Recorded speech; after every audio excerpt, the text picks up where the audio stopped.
What's up, guys? Mason the Brock Henderson here, and this is Falcon and the Winter Soldier, Episode 2, The Star-Spangled Man. So, more intrigue, more questions to be answered from Marvel's point of view, and, yeah, I don't know how much of this is going to play out like I'm hoping it will, but based on WandaVision, sometimes your expectations can fall short of, well, actually, the show can fall short of our expectations, which, I mean, has been seen in a lot of TV shows and movies and video games. A lot of times we set these high expectations and we're thinking this is going to be exactly what I'm thinking, and then ultimately it doesn't quite measure up. But first, we'll talk about, obviously, probably the most talked about thing from the past two episodes, and that is the new Captain America. I can understand a lot of the hatred toward him. It started off like I'd seen a couple posts about how much people hate him as Captain America and how much every time he talks they want to punch him in the face.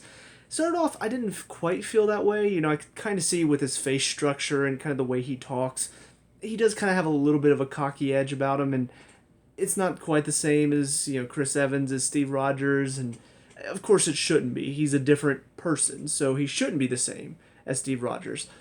But as the episode went on, I could start to see it more and more, like his cocky demeanor, not only after he's been beaten, but then also talking to two people who know what they're doing and have been doing it longer than he has. Like, I understand from a character point of view, he probably sees them and goes, oh, okay, fine, they're superheroes, whatever. I've been in the field, I've been working as a soldier for, just as long as they have, so they have no reason to look down on me.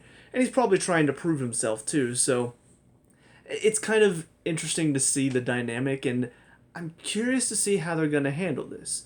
Because I feel like the best thing they could do, which again is going back to my expectations, what I hope to see, probably not what they're going to do, but I feel like the best thing they could do is by the end of the season, make us care about him. Make him a believable and understandable, a sympathetic character.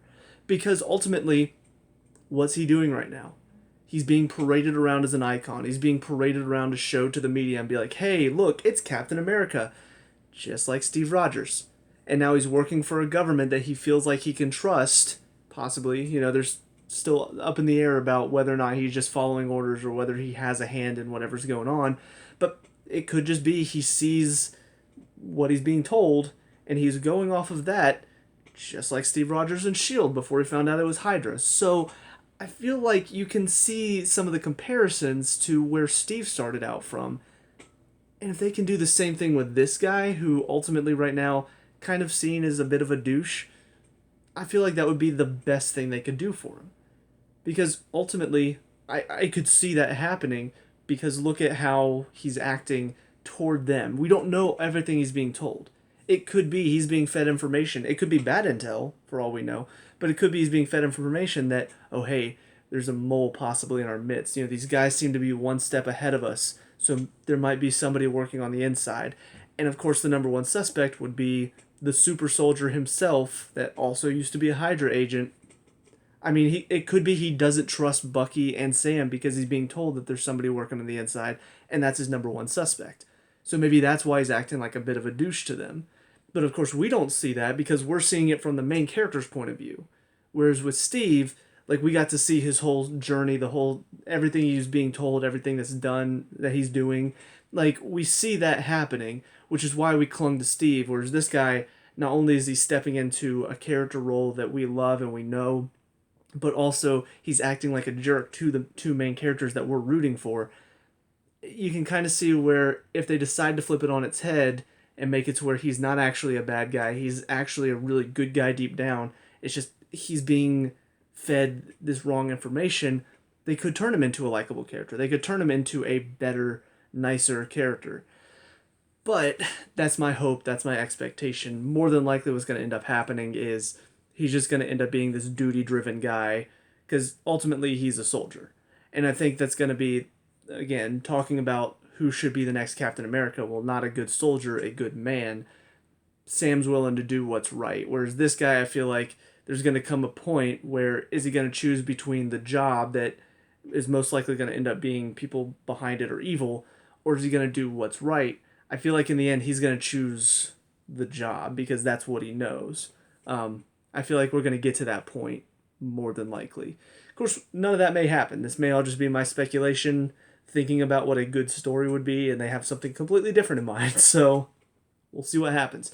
But for the most part, this new guy, yeah, I feel the same way as most of the fandom does. I feel like he's just kind of a jerk. He's not as likable as Chris Evans in the role. I do feel like that's intentional, though. I hope it's intentional. I hope they're not expecting us to kind of latch onto him like all this crowd is.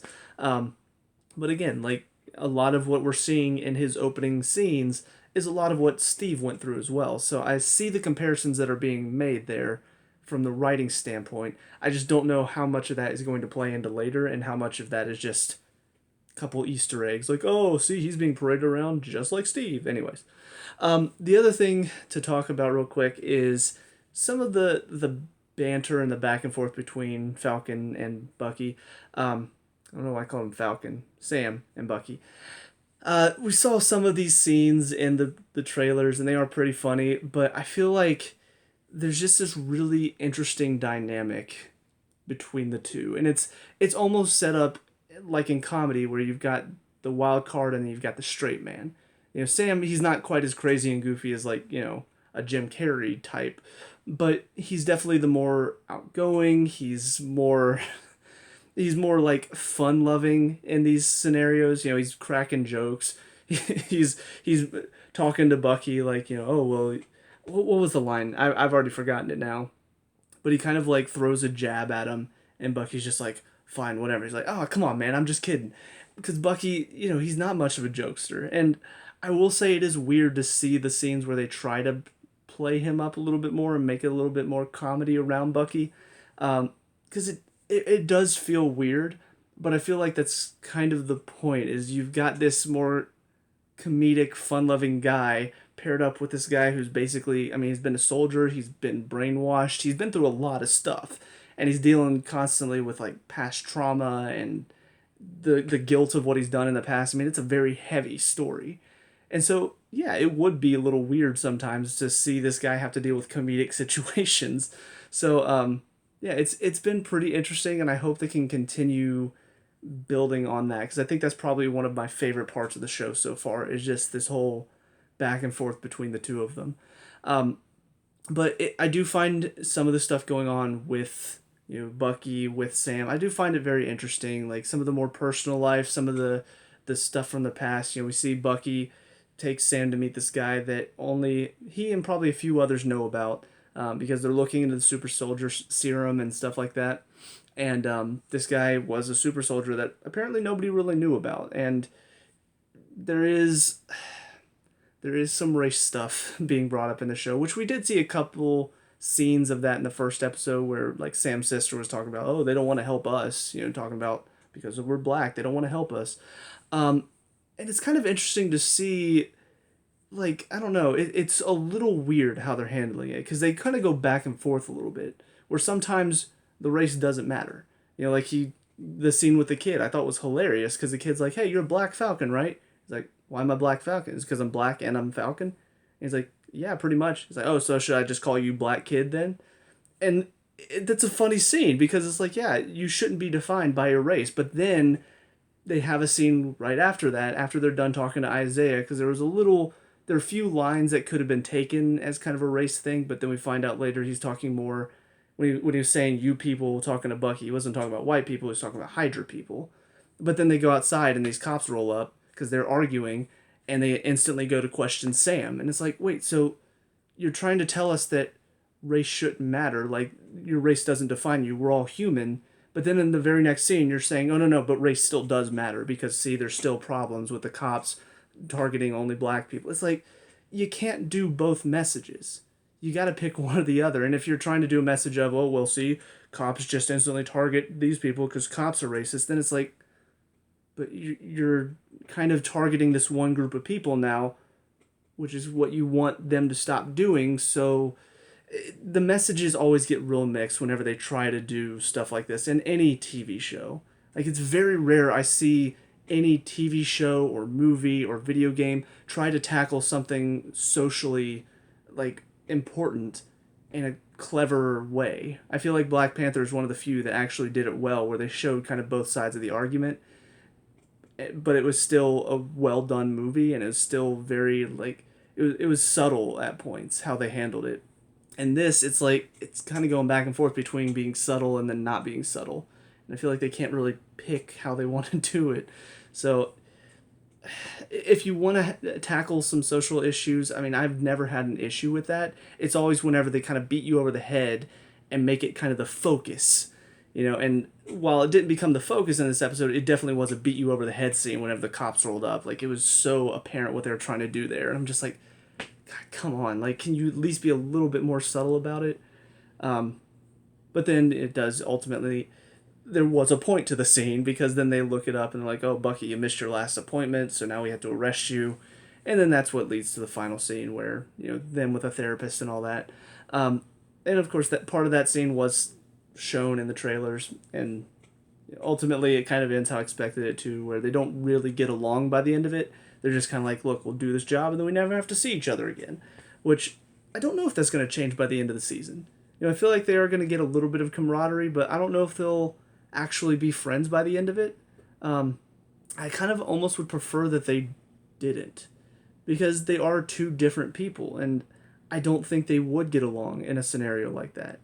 You know, and they still could, but it would be kind of interesting if by the end of it they accept each other. They don't hate each other anymore, but maybe they're not like going out and getting drinks all the time, like I think probably most of us expect is going to be by the end of the season. But yeah, it'll be interesting to see what they decide to do with their friendship by the end of the all of this. Aside from that, see, there's Zemo at the end of the episode. You know, they are going to talk to him, which a lot of people knew that Zemo was going to be in this show, and I think I knew as well. I wasn't sure if he was going to be connected with everything going on with the Flag Smashers and all that.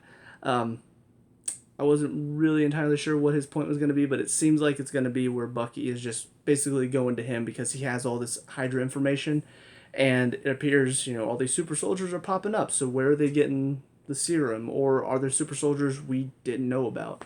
And so Zemo would be the one with that information. But also, it's kind of like, does he possibly have some involvement in this? You know, is he connected to this at all? Is he hiding this information because he knows he can make a deal with them? Like, I mean, we see him playing chess in his cell, so we know he's very intelligent and he's a very good chess master. So is he somehow orchestrating some of these events? I don't know. I'll be curious to see. But yeah, so that's where this episode ends, and we'll see. I'm assuming the next episode will begin with that. The Flag Smashers themselves, we do see a little bit more about them in this episode. I hope we find out more about their backstory, because in my opinion, what I'm reading from the situation is that these are probably people that before the blip had it rough. You know, they weren't living well, they were probably in poverty.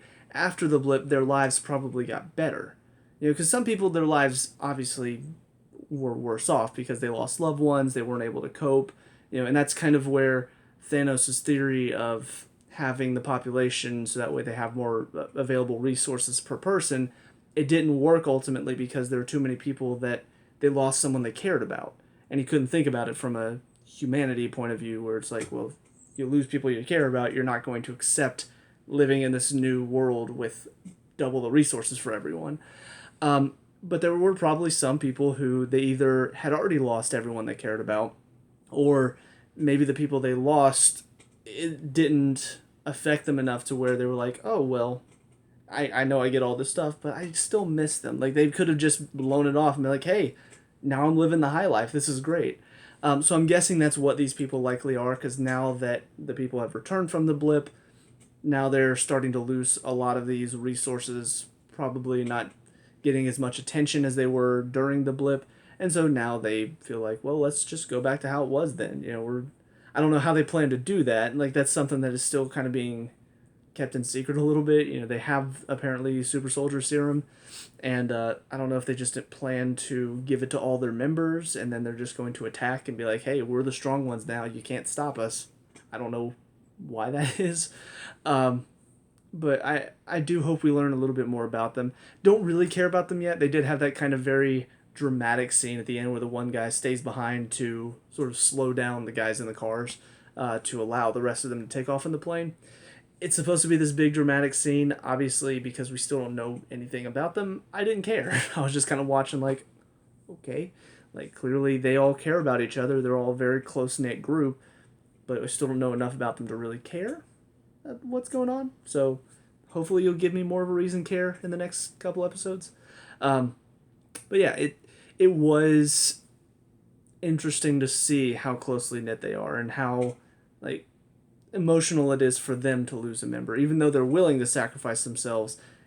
Obviously, the rest of the group is not okay with it completely, which shows they're not just psychopaths that don't care who gets hurt. But yeah, their group will definitely be interesting, and I feel like whoever the government group is, I can't remember I think it's the GPC is what they call themselves, like basically the government group that's kind of helping the people who returned from the blip get back to normal life. It seems like there's probably a sect of them that is kind of chasing down these flag smashers, and the government group itself is probably not completely righteous and good and all that. There's probably something going on behind the scenes, and again, this will probably hopefully it'll play into this new Captain America, and he's got to decide, does he follow what he's being told, the orders, or does he do the right thing and turn against this government group that is clearly evil as well. I feel like there's going to be kind of a battle between these two groups that are doing what they think is right, but in the wrong way.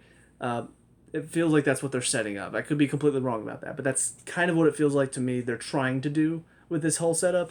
So we'll see. We'll see if that's what they intend, and if not, then all of my theories are wrong again. The last thing I wanted to talk about, though, is I wanted to talk about like some of the, I guess, the little pieces throughout the episode that I just wanted to pinpoint because they were my favorite parts of the episode. One is the big three. Really cracked me up. Just everything about that scene when it first came up with Sam, and he's just like, yeah, we're going to face one of the big three. He's like, big three? That's not a thing. He's like, yeah, androids, aliens, or wizards. And just, that was hilarious. And of course, the line from Bucky where he's like, yeah, I read The Hobbit when it first came out in 1937. Just brilliant line. And then the other part that really got me was whenever they're in the back of the vehicle with the new Captain America, John is his name, and then his partner, whose name escapes me. Is it Monty? I'm just going to consult with myself real quickly. I'm not looking at a phone or anything, I promise. Lamar. Why did I think Monty? Yeah, Lamar, they're in the back of the vehicle with him. It's like, so who are you supposed to be? And he's like, I'm his partner. I'm Battlestar. And the perfect reaction, Bucky just like, stop the car! And then gets out. And I'm just like, I would have had the same reaction if somebody told me their name was Battlestar. Like, oh my god. That has got to be the worst name for someone. Like, there can't be a worse, there probably is a worse superhero name, but at least in Marvel, like the MCU, there can't be a worse name than that, right? That is the worst.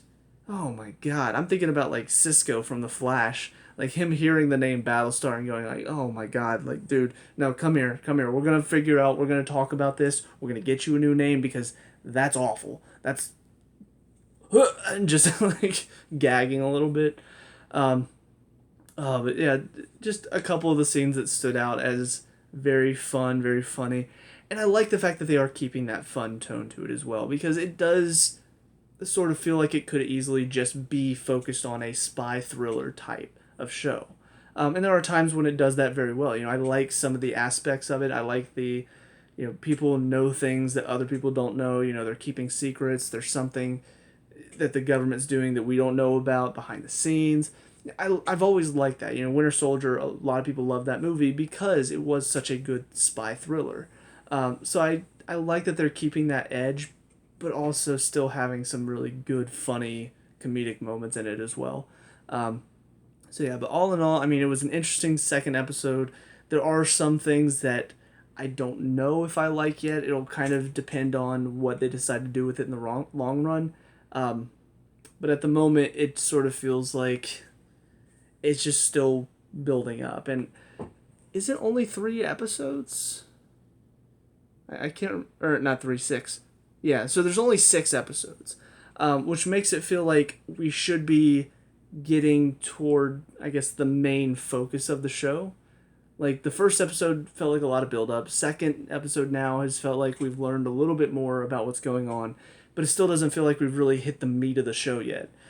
So they probably should end up doing that like in the next episode, because you're running out of time to get our story going and for us to find out what is this going to be about. Is it going to be just taking on these flag smashers? Is it going to be taking on the flag smashers while also running from, whatever this government group is? Or is it going to be something completely different that we don't even know about? We'll see.